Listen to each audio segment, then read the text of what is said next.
welcome to the Tabletop Games blog topic discussion. Teaching games responsibilities as a learner. Here is another article in my series about teaching games. Last time I spoke the responsibilities the person has who teaches the game. This time I want to cover what is expected of the people learning the game. After all, the teacher will not get anywhere if no one is willing to actually learn the game. So, as a learner, there are certain things you have to try and do to make the rules teach easier for everyone. As always, it'll depend on how the teacher approaches the teach. As a group, you might all be happy to learn a new game yourself, maybe using rules or playthrough videos or reading the rulebook online.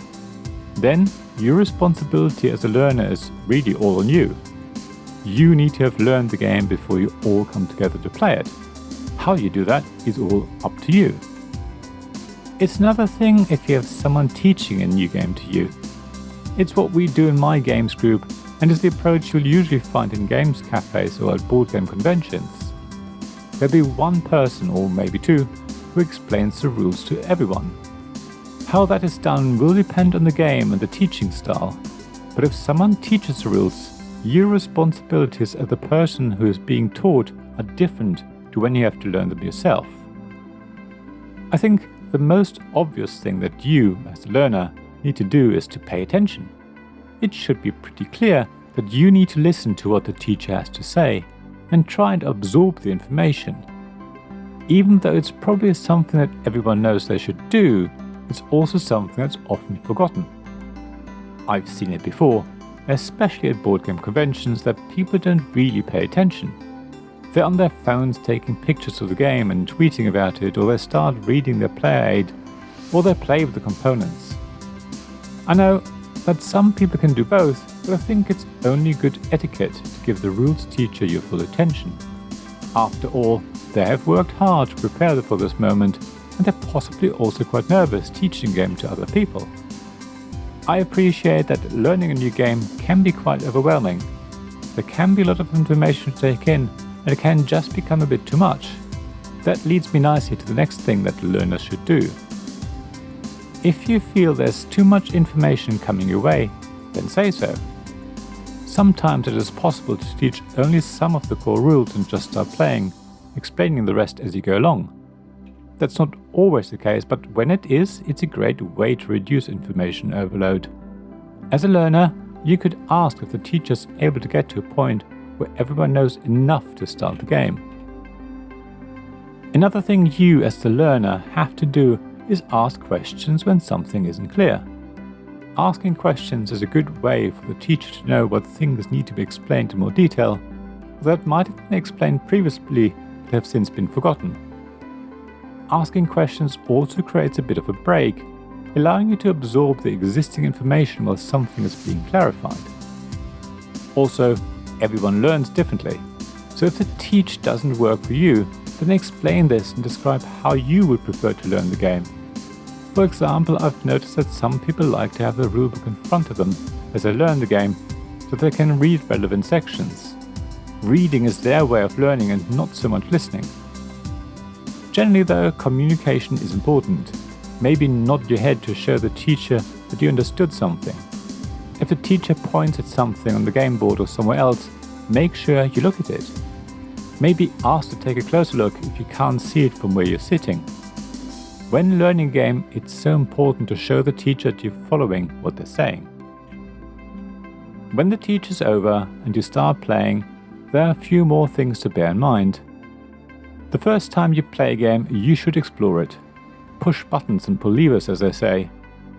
You won't be able to formulate a strategy, and there will most likely still be a lot of things that are unclear. So you just try things and see what happens. If an action is unclear, for example, you could ask for more explanation, or you could just do the action. Learning by doing is the way forward here.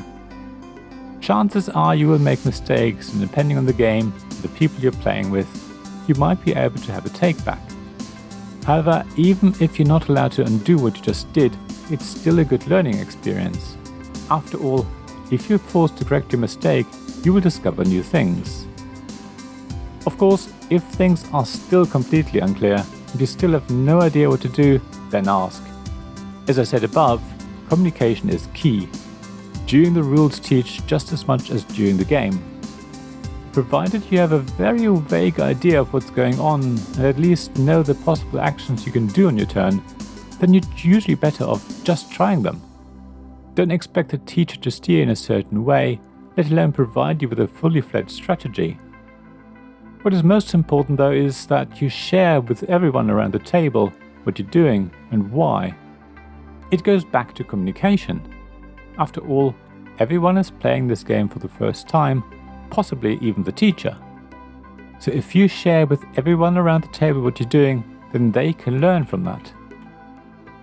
As you will realize by now, when you have just learned a game, you're probably not going to win, so don't go into it with that mindset. In fact, you should expect to lose. In my games group, we have a rule that says that the first time someone plays a game doesn't count. Sure, we will add up the points at the end, but winning or losing is relevant. The first game is a learning game. So when I add the game to my stats app, I'll mark it as such and it won't appear in the charts. If you approach your first game this way, then you will happily take turns that lead to disaster.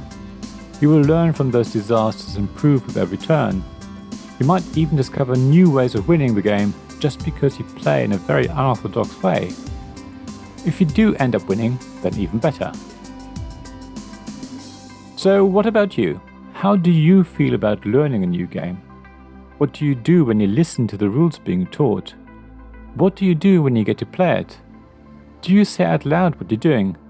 Do you like learning from the actions others take? As always, please share your thoughts and experiences on the blog at tabletopgamesblog.com. I'd love to hear how you behave when someone teaches you a new game. Thank you for listening to this Tabletop Games Blog topic discussion podcast. Please check the description below for links mentioned in this episode, as well as to the written version of this article on the blog. If you enjoyed this episode, please subscribe, give us some stars or leave a review. Please also tell your friends about me, and if you want to offer financial support, check out my Patreon and Ko-fi pages, links to which you'll find in the blog at tabletopgamesblog.com. So thank you again for listening, and I hope to see you again soon. This podcast was made possible by the generous help of my supporters. Royal Patron Sean Newman, Magic Champion John Risley, Castle Guards David Miller and James Naylor, Dice Masters Alex Bardi, Paul Grogan and Robin Kay, Shining Lights Gavin Jones, Vukasin Nizovic, Sarah Reed, Richard Simpson and Tim Vernick.